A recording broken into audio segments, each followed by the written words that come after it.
لہٰذا میں اب اس کے بعد میں اب ڈاکٹر رضا سبطین صاحب سے گزارش کرتا ہوں کہ وہ تشریف لائیں اور اپنے خیالات کا اظہار فرمائیں۔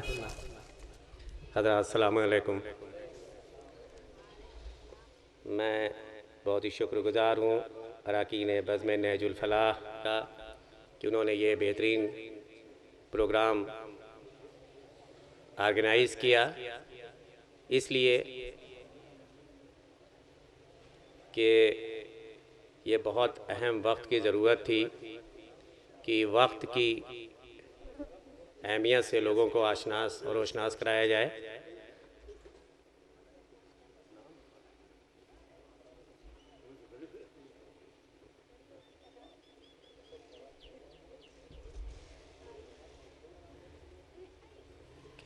کیونکہ یہ وقت ایک ایسی چیز ہے کہ جب یہ نکل جاتا ہے تب ہمیں اس کی قیمت کا احساس ہوتا ہے۔ عزیزوں، انسان کے پاس چاہے جتنا سرمایہ ہو، اگر اسے یہ کہا جائے کہ آج کی صبح جو نکل گئی ہے یا جو صبح کا قیمتی لمحہ ضائع ہو گیا ہے وہ واپس لے آئیے، تو اپنا تمام قیمتی سرمایہ خرچ کر کے بھی وہ گزرا ہوا لمحہ واپس نہیں لا سکتا۔ یعنی اگر اس کے پاس بلین ڈالر کی دولت بھی ہے، ٹریلین ڈالر کی دولت بھی ہے، تو وہ دولت ساری دولت خرچ کر دے۔ لوگ سمجھتے ہیں کہ پیسے سے ہر چیز خریدی جا سکتی ہے۔ یہاں یہی بات سامنے آ رہی ہے کہ ہر چیز کیا ایک مائکرو سیکنڈ اور ایک پیکو سیکنڈ اور ایک بہت چھوٹا لمحہ بھی پیسے سے خریدا نہیں جا سکتا۔ عقل مند وہ ہے جو قیمتی چیز کا سودا، اسپیشلی میں ایمفیسس پہ کرنا چاہتا ہوں، خاص کر کے گزارش ہے نوجوانوں سے کہ وہ باتوں کو زیادہ سنیں۔ بزرگ ہم سے بہتر جانتے ہیں اور یہ پروگرام اسپیشلی نوجوانوں کے لیے اور اسٹوڈنٹس کے لیے ہے۔ اگر ان تک ہم لوگوں کی آواز پہنچ جائے گی تو شاید ہم سب لوگوں کی کامیابی ہے۔ عزیزوں، ہمارے پاس جو دولت ہے، جو سرمایہ ہے، اس کو خرچ کر کے بھی ہم صبح کا قیمتی لمحہ اپنا واپس نہیں لا سکتے۔ عقل مند وہ ہے جو قیمتی چیزوں کا سودا قیمتی چیزوں کے بدلے میں کرے۔ تو اب یہ ہوا کہ یہ جو قیمتی وقت ہے اس کا ہمیں کیا سودا کرنا چاہیے؟ قیمتی وقت کا سودا یہی ہوگا کہ اس کے ذریعے سے بھی ایسی چیزیں حاصل کرو جس کی کوئی قیمت دنیا نہ دے سکے، یعنی بیش قیمتی ہوں، اس کو کمپیئر قیمت سے نہ کیا جا سکے، کمپیئر پیسے سے اس کا نہ کیا جا سکے۔ ایسا لمحہ اور ایسا استعمال اس وقت کا ہونا چاہیے۔ آپ یہ دیکھیں کہ اکثر ہم یہ کہتے ہیں کہ بہت کم وقت ملا ہے زندگی میں، لیکن آپ واقف ہیں مہاتما گاندھی کے نام سے کہ ان کو بھی یہی 24 گھنٹے ملے تھے۔ آپ واقف ہیں سائنٹسٹ البرٹ آئنسٹائن کے نام سے کہ ان کو بھی یہی 24 گھنٹے ملے تھے۔ جتنے بڑے بڑے مفکر، جتنے بڑے بڑے اسکالر، جتنے بڑے بڑے دانشور اور جتنے بڑے بڑے سائنٹسٹ ہوئے ہیں، ان کو سب کو بھی یہی 24 گھنٹے ملے ہیں۔ اب سوال یہ اٹھتا ہے کہ انہوں نے اپنے ان 24 گھنٹوں کا کیسا بہترین استعمال کیا کہ صدیاں ان کو یاد رکھے ہوئے ہیں۔ عمر چھوٹی نہیں ہوتی، استعمال کیسا کیا جائے۔ آپ جانتے ہیں ایک نام شیخ ابو علی سینا کا نام ہے اور میڈیسن کی فیلڈ کا بہت پاپولر نیم ہے۔ 980 سے لے کے 1037 تک تقریباً 57 سال کی زندگی آپ کو ملی، اور اس 57 سال کی مختصر زندگی میں آپ نے ایک کتاب لکھی القانون فی الطب، اور جس کے اندر 1 ملین ورڈز ہیں، یعنی 10 لاکھ الفاظ ہیں، اور یہ کتاب جس کا کہ بائبل کے بعد دنیا کی ساری کتابوں کے ساری زبانوں میں ترجمہ ہوا کینون آف میڈیسن کے نام سے، اور یہ 600 سالوں تک 700 سالوں تک تمام یورپ کی یونیورسٹیز میں علم طب کی تعلیم اس کتاب کے ذریعے دی جاتی رہی، اور ہر میڈیکل اسٹوڈنٹ کے لیے اس کتاب کو پڑھنا اور سمجھنا لازمی تھا۔ تو یہ وہ کتاب تھی اور یہ وہ کارنامہ تھا جو انہوں نے 57 سال کی اپنی مختصر حیات میں انجام دیا، اور 1000 سال بیت جانے کے بعد آج دنیا اس کا جواب نہیں لا سکی، یعنی 1000 سال کے 10 صدیوں تک یہ کتاب حاوی ہے، اور یہ کارنامہ ان کا قیامت تک انشاءاللہ زندہ رہے گا۔ اسی طریقے سے اگر آپ یہ دیکھیے کہ ایک اور بڑا نام، آج جتنی چیزیں مائکروسکوپ سے لے کے ٹیلیسکوپ تک، جتنی چھوٹی سے چھوٹی چیزوں کی ہم اسٹڈی کرتے ہیں اور جتنی بڑی سے بڑی چیزوں کی ہم اسٹڈی کرتے ہیں، چاہے وہ چاند ہو، چاہے وہ سورج ہو، چاہے وہ تارے ہوں، چاہے کہکشاؤں ہو، چاہے نظام شمسی ہو، یہ جتنے نظام ہیں کائنات میں، جتنے سماوات ہیں، جہاں تک انسان کی فکر و نظر جا رہی ہے، جتنے ٹیلیسکوپس ہیں، یہ سب کیوں وجود میں آئے اور کیسے وجود میں آئے؟ اس کے پیچھے ایک نظریہ تھا، نظریہ آپٹکس، جو تھیوری آف لائٹ ہے، اور اس تھیوری آف لائٹ کو دینے والی شخصیت کا نام ابو علی الحسن ابن الہیثم تھا۔ شاید یہ ہمارے نوجوانوں کے لیے تھوڑی نئی بات ہوگی۔ آج دنیا نے جتنی علمی ترقی کی ہے، خصوصاً نور کی فیلڈ میں، لائٹ کی فیلڈ میں، اور ہم چیزوں کو، جتنی چھوٹی چیزوں کو دیکھنے کے قابل ہوئے ہیں، یا ہم جتنی بڑی سے بڑی چیزوں کو دیکھ رہے ہیں، کہکشانوں کو، یہ اس لیے ہوئے ہیں کہ اس نظریے کو یہاں تک ہم پہنچے ہیں، یہاں تک اور یہاں تک دیکھ سکے، اس لیے کہ یہ کتاب تھی ابو علی الحسن ابن الہیثم کی، اور اس کتاب کا نام تھا کتاب المناظر۔ اور اس کتاب کو 1000 سال ہوئے ہیں، ابھی 2015 کو یونیسکو نے انٹرنیشنل ایئر آف لائٹ کے طور کے اوپر منایا جا رہا ہے۔ یونیسکو کے ذریعے اس 2015 کو انٹرنیشنل ایئر آف لائٹ کے طور کے اوپر منایا جا رہا ہے، اور اسپیشل امپیسس ٹو پرسنالٹی آف الحسن، اور الحسن یا جن کا نام الحسن تھا، ان کی پرسنالٹی کو اسپیشل امپیسس دیا جا رہا ہے۔ کہنے کا مطلب یہ ہے کہ ان کو بھی زندگی میں صرف تھوڑا سا وقت ملا تھا، تھوڑا سا ٹائم ملا تھا، لیکن انہوں نے اتنے زبردست کارنامے انجام دیے۔ بات بیٹا کیا ہے، یہ لوگ کیوں کارنامہ انجام دے پاتے ہیں اور ہم لوگ کیوں کارنامے انجام نہیں دے پاتے؟ اس کی وجہ یہ ہے کہ ہم لوگ اس چیز کو نہیں سمجھتے جو حاصل کرنا چاہیے۔ یعنی مولا متقیان حضرت علی ابن ابی طالب علیہ السلام نے، آپ نے یہ ارشاد فرمایا کہ دیکھو، بچپنے میں تعلیم حاصل کرو، اگر تمہیں بڑے ہو کر سرداری کرنی ہے، اگر تمہیں بڑے ہو کر لیڈرشپ کرنی ہے، اگر تمہیں اپنا ایک وقار اور اپنا ایک نام بنانا ہے اور اپنا ایک بڑا کام کرنا ہے زندگی میں، تو بچپنے میں تعلیم حاصل کرو۔ عزیزوں، بہت سے لوگ ہم میں یہ کہتے نظر آتے ہیں کہ دامن وقت میں گنجائش نہیں، اور آج ہمارے پاس ٹائم نہیں ہے۔ ہم نے کبھی غور کیا کہ ہمارے پاس وقت کیوں نہیں ہوتا؟ کیا صاحب ہم اپنی سروس کی لائف میں بہت بیزی ہیں، یا ہم اپنی بزنس کی لائف میں بہت بیزی ہیں؟ یہ سروس اور بزنس کیوں ہے؟ آذوقہ فراہم کرنے کے لیے بچوں کو۔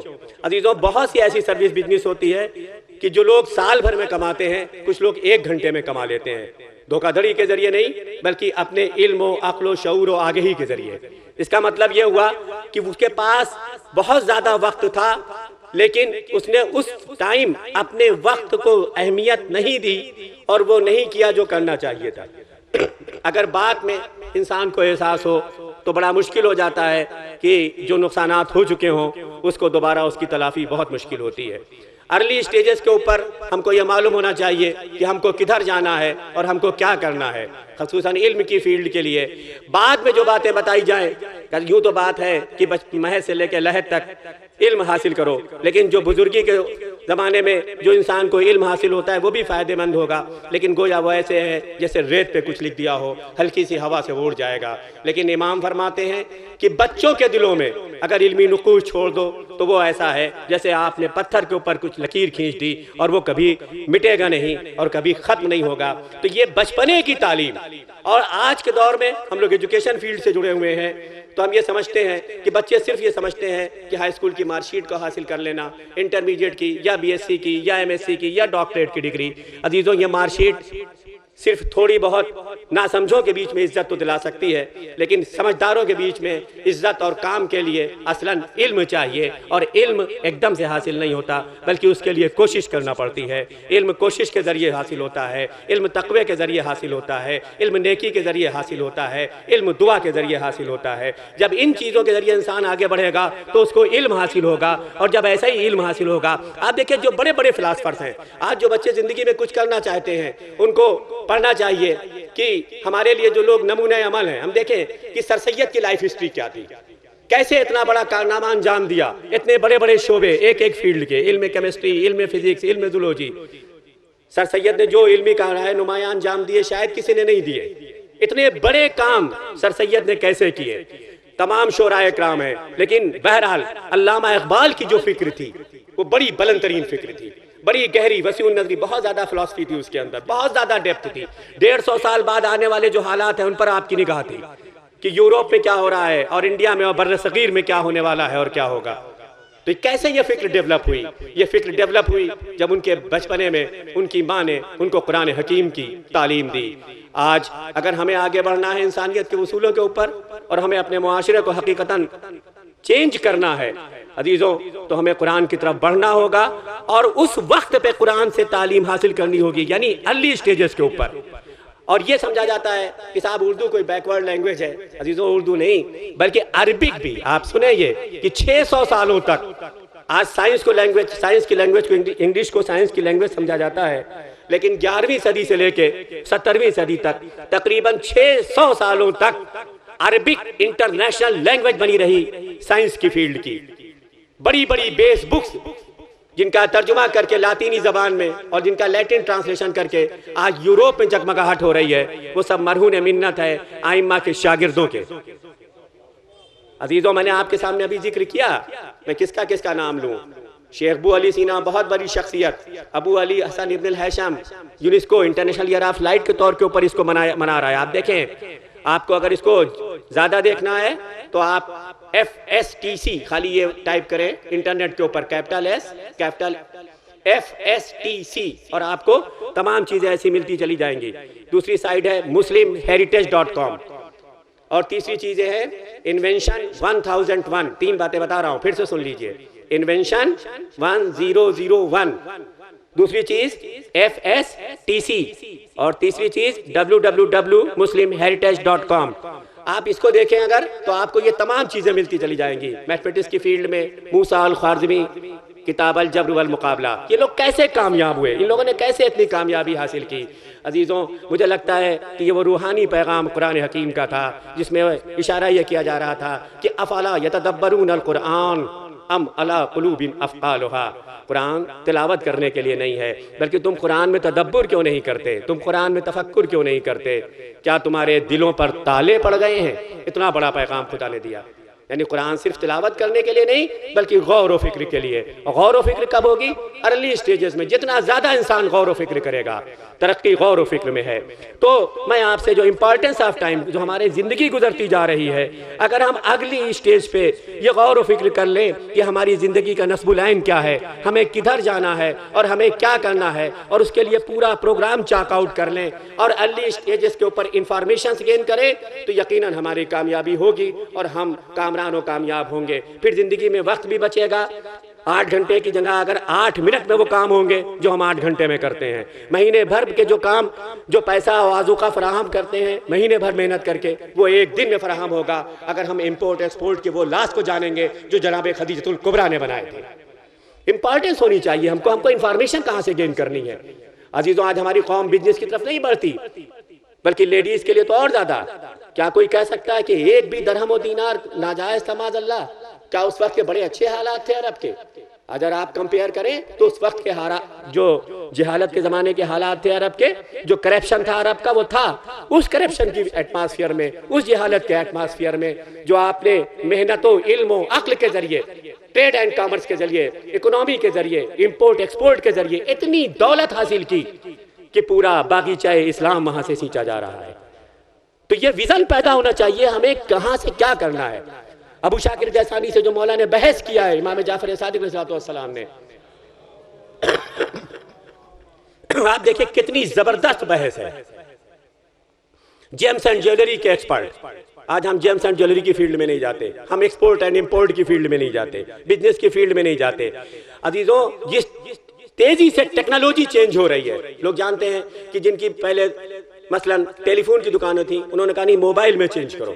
تو آپ اگر ٹیکنالوجی کے ساتھ آگے بڑھیں گے، اور ٹیکنالوجی کی انفارمیشن ارلی ایج پہ ہونا چاہیے، اس وقت ہونا چاہیے، یہ نہیں کہ آپ کو 30 سال بعد اور 35 سال بعد پتہ لگ رہا ہے کہ ہمیں کہاں جانا ہے۔ میں اسی ٹیکنالوجیکل چینجز کی ایک بات آپ کے سامنے پیش کر دینا چاہتا ہوں، اور اسپیشلی یوتھس کے سامنے، کہ ایک نئی ٹیکنالوجی آ رہی ہے جو اس وقت بایو ٹیکنالوجی کے بعد زبردست ریولوشن پیدا کرنے جا رہی ہے، اور اس ٹیکنالوجی کا نام ہے 3D ٹیکنالوجی۔ سنیے گا غور سے، یہ 3D پرنٹنگ سے الگ ہے. جو لوگ پرنٹنگ کی فیلڈ میں کام کرتے ہیں وہ کہتے ہیں ابھار والا یا اسپیشل پرنٹنگ کا کام ہے. پرنٹنگ نہیں ہے، بلکہ 3D ٹیکنالوجی یہ ہے کہ آپ نے اگر ایک گلاب کا پھول اوپر رکھا تو کمپیوٹر ایڈڈ ڈیزائن ٹیکنالوجی کے ذریعے ایک سانچہ ڈھلے گا، اس کے فوٹوگراف کھینچے جائیں گے ہر اینگل سے، اور ایک سانچہ ڈھلے گا اور ایک کیمیکل پالیمر ہوگا جو وہاں سے صفوف کی طرح گرتا جائے گا اور گلاب کا پھول کچھ دیر میں باہر آ جائے گا. سمجھے آپ؟ 3D ٹیکنالوجی اس کو کہتے ہیں. یعنی اگر آپ نے ایک پلاسٹک کا گلاس اوپر رکھا تو ایک ٹائم کے بعد 5 منٹ بعد 10 منٹ بعد ایک پلاسٹک کا گلاس نیچے سے باہر نکل آئے گا. اور یہ چیز اس وقت بڑھ رہی ہے. ایون ڈرون بنائے جا رہے ہیں، مائکرو ڈرون بنائے جا رہے ہیں اور بڑے ڈرون اس سے بنائے جا رہے ہیں اس ٹیکنالوجی سے. یہ کہلاتی ہے 3D پرنٹنگ کی ٹیکنالوجی. عزیزوں، یہ بات میں نے یہاں پہ اس لیے پیش کر دی کہ آواز پہنچ جائے. شاید ہماری قوم کے کچھ بچے کمپیوٹر ایڈڈ ڈیزائن کو سیکھیں، 3D پرنٹنگ ٹیکنالوجی کو سیکھیں. ابھی مجھے کیا یوپی میں نہیں، لکھنؤ میں نہیں، بلکہ یوپی میں ابھی انٹروڈیوس نہیں ہوئی ہے. ہندوستان میں شاید ٹریڈ فیئرس وغیرہ میں دہلی میں نے سنا ہے، میرے ایک دوست سے بات ہوئی تھی، کچھ مشینیں آئی ہیں وہاں کے اوپر، ابھی انٹروڈیوس نہیں ہوئی ہے. تو کہتے ہیں نا کھڑی فصل کو جو کاٹتا ہے وہ زیادہ فائدے میں رہتا ہے. آپ بڑھیں ان بزنسز کی طرف جو لوگ کر سکے ہیں. دیکھیں سب چیزیں ایک جگہ نہیں ہوتی. کسی کے پاس پیسہ ہوتا ہے، کسی کے پاس ورکنگ ہیڈ ہوتے ہیں، کسی کے پاس علم ہوتا ہے، کسی کے پاس آئیڈیالوجی ہوتی ہے. آئیڈیالوجی کو بھی فائننس چاہیے. ٹھیک ہے، جہاں سے آئیڈیالوجی ملے آئیڈیالوجی کو ٹیک اپ کریے، جہاں سے فائنینسرز ملے فائنینسرز کو لیجئے، جہاں سے ورکنگ ہینڈ اور ورکنگ گروپ سے مل سکے ورکنگ گروپس کو لیجئے. کام کریے، آگے آئیے، ٹائملی انفارمیشن گین کریے. میں ٹائم کا فل فارم اکثر اپنے لفظوں میں بچوں کو یوں بتاتا ہوں، اسٹوڈنٹس کو، کہ بیٹا TIME کو یوں سمجھو، T for time, I for information, M for money اور E فار انرجی. سنا غور سے آپ نے؟ T for time, I for information, M for money اور E فار انرجی. ٹائم وقت، انفارمیشن سوچنا، ذرائع ابلاغ کیا ہو رہا ہے دنیا کے اندر اور ہمیں کدھر جانا ہے. اور ان سب چیزوں کے لیے بہرحال پیسے کی بہت زیادہ ضرورت ہوتی ہے، تو پیسے کی بھی امپورٹنس ہے، منی کی بھی. اور یہ سب کام ہو ہی نہیں سکتے اگر انسان کے پاس انرجی نہ ہو، اگر انسان کے پاس قوت و طاقت نہ ہو. ہم آپ کے سامنے بول نہیں سکتے تھے اگر انرجی نہ ہو، کھڑے نہیں ہو سکتے تھے اگر انرجی نہ ہو، پڑھ نہیں سکتے، تحریر و تقریر کچھ نہیں کر سکتے. کسی بھی کام کرنے کے لیے طاقت کا ہونا بہت زیادہ ضروری ہے. تو عزیزان محترم، بس میں باتوں کو اب سمیٹ کے یہی کہنا چاہ رہا ہوں کہ یہ پیغام اگر دلوں تک پہنچ جائے کہ ہمیں ٹائم کے حساب سے چینج کرنا ہے اور ٹائملی انفارمیشن گین کرنا ہے. بعد میں اگر انفارمیشن گین ہوئی تو شاید اتنا فائدہ حاصل نہیں ہوگا. امام ارشاد فرماتے ہیں کہ دیکھو اپنے وقت کو 4 حصوں میں تقسیم کرو، 4 پارٹس میں ڈیوائیڈ کرو. پہلا پارٹ عبادت کے لیے. عبادت کیوں؟ خدا کو پہچانو، معرفت خدا حاصل کرو. عبادت کا مطلب ہی ہوتا ہے کہ اللہ اکبر زبان سے کہنا نہیں، بلکہ اللہ کی محبت و معرفت میں ڈوب کے اللہ اکبر کہنا ہے نا. وہاں تک پہنچو عبادت کے لیے. دوسرا، آذوقہ فراہم کرو جو تمہارا ذمہ داری ہے اپنی فیملی کے لیے، اپنے ماں باپ کے لیے، اپنے بچوں کے لیے. اور تیسرا، وقت جو ہے وہ آرام کرنے کے لیے بھی ضروری ہے. اکثر لوگ یہ کہتے ہیں، اور کبھی کبھی کسی نے سلوگان دے دیا صاحب آرام حرام ہے، تو سمجھے کہ یہی آئیڈیالوجیکل کوٹیشن ہو گیا. جی نہیں، اگر آپ 4 راتیں نہیں سوئیں گے تو 1 ہفتے بعد 4 گھنٹے بھی کام نہیں کر پائیں گے. تو اس لیے آرام نہیں کرنا ہے کہ آرام کرنے کے لیے آرام کرنا ہے، بلکہ آرام اس لیے کریے کہ کل کام کرنا ہے، جسم آپ کا فٹ رہے. اسی فلسفی کے تحت امام نے ارشاد فرمایا کہ انسان کا آرام بھی کرنا ضروری ہے. تو وقت کو عبادت کے لیے، آذوقہ فراہم کرنے کے لیے اور آرام کرنا ضروری ہے. ایک اور بات جو نہیں پہنچتی ہے وہ پہنچ جائے جوانوں تک. کہا چوتھا پارٹ ہے ہیلدی انٹرٹینمنٹ. Healthy entertainment. ہم لوگ سمجھتے ہیں entertainment waste of time and money ہے. نہیں، ویسٹ نہیں ہے، بلکہ وہ انٹرٹینمنٹ جو آپ کے لیے ہیلدی ہو، نقصان دہ نہ ہو سوسائٹی کے لیے. کہا ہے کہ یہ اتنا امپورٹنس ہے اس کی کہ یہ ان تینوں پارٹس کو، یعنی عبادت کو بھی آرام سے انسان انجام دیتا ہے انٹرٹینمنٹ کے بعد، اور سوتا بھی آرام سے ہے انٹرٹینمنٹ کے بعد، اور آذوقہ بھی آرام سے فراہم ہوتا ہے اس انٹرٹینمنٹ کے بعد، کہ جو ہیلدی انٹرٹینمنٹ ہے. اور وہ ہیلدی انٹرٹینمنٹ امام ارشاد فرماتے ہیں کہ ان تینوں باتوں کو ویٹلٹی اور انرجی دیتا ہے. یعنی ان تینوں چیزوں کے لیے وہ ایندھن کا کام کرتا ہے. اس طریقے سے ہم کو اپنے وقت کو گزارنا چاہیے اور ان باتوں میں صرف کرنا چاہیے. لاسٹ میں پھر ایک بار شکر گزار ہوں اراکین بزم نہج الفلاح کا، جنہوں نے امپورٹنس آف ٹائم پہ یہ سیمینار کیا کہ جو ہمارے ٹائم زندگی بیتتی جا رہی ہے اور ہمیں وقت کی اہمیت کا اندازہ نہیں ہوتا. دوبارہ کوئی زندگی نہیں ملے گی اور دوبارہ کوئی وقت نہیں ملے گا. بہت بہت شکریہ.